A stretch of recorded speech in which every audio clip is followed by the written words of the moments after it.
Deux ennemis jurés, un président candidat défiant l'avis des juges, et la droite nationaliste qui aspire à devenir le faiseur de roi.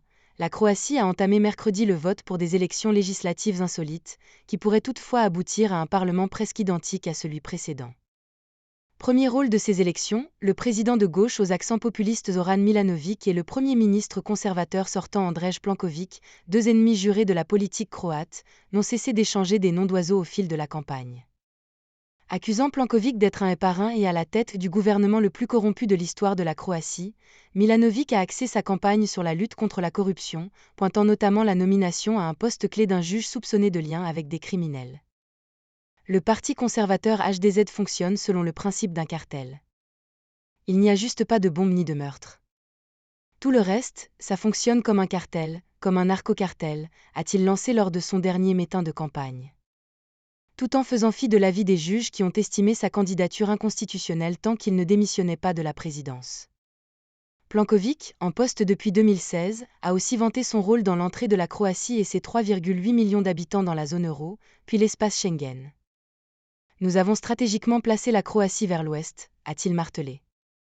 Mais avec un salaire mensuel moyen de 1 240 €, le pays reste l'un des plus pauvres de l'Union européenne. Les bras de la Russie ? Plenković a aussi fait campagne en accusant le président de vouloir repousser la Croatie et le peuple croate dans les bras de la Russie. Milanović, qui fut Premier ministre de 2011 à 2016, est depuis février 2022 un critique de la position européenne face à l'invasion russe de l'Ukraine, expliquant qu'il veut éviter que le pays ne soit entraîné dans la guerre. Ce n'est pas notre conflit, tout comme ne l'est pas celui en Ukraine, a-t-il ainsi déclaré dimanche à propos de l'attaque iranienne contre Israël. Les sondeurs, qui ont longtemps donné le HDZ de Plenković grand gagnant, ont été secoués par l'entrée en lice de Milanović mi-mars. Le président, parmi les hommes politiques les plus populaires du pays, a redonné de l'élan aux sociodémocrates du SDP.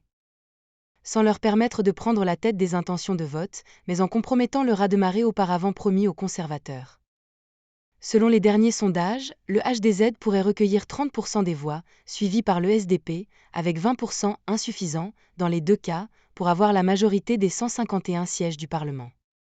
Le parti nationaliste de droite Mouvement patriotique se hisse à la 3e place et espère être le faiseur de roi. Depuis 2020, le HDZ s'allie au Parlement avec les libéraux et des députés représentant les minorités pour avoir la majorité. Les bureaux de vote ont ouvert à 5h GMT et fermeront 12 heures plus tard.